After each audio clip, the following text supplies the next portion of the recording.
Hej med jer, klasse. Her kommer der et program for den 9. og 10. februar, hvor jeg har 2 dage i det her modul 10.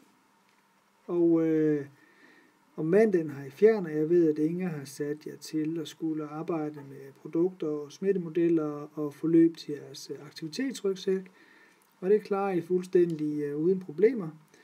Jeg er tilgængelig hele dagen, og I kan ringe til mig og skrive til mig ind på Facebook og på mail, hvis I har behov for vejledning og assistance. Så kommer vi til tirsdagen, hvor jeg starter med at fremlægge jeres praktikmål. Og det gør vi, fordi at vi skal se, om de praktikmål stemmer overens med de ting, som I har besluttet jer for at fremlægge. Er der konsensus?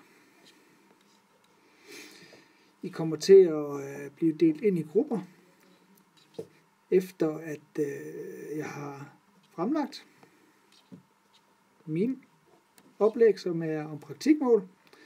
Det tager ikke så lang tid, det tager maks 30 minutter. Og så skal I så fremlægge en aktivitet minimum i hver gruppe.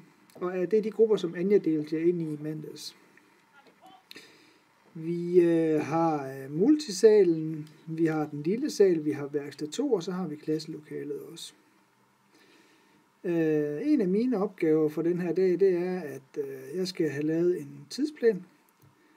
Ikke for jeres gruppefremlæggelser, men for hvad der sker hvornår. Og det skal jeg nok få styr på. Og hvis der er nogen af jer, som vil lave en aktivitet, som involverer hele klassen, så skal I tage kontakt til mig og aftale det med mig.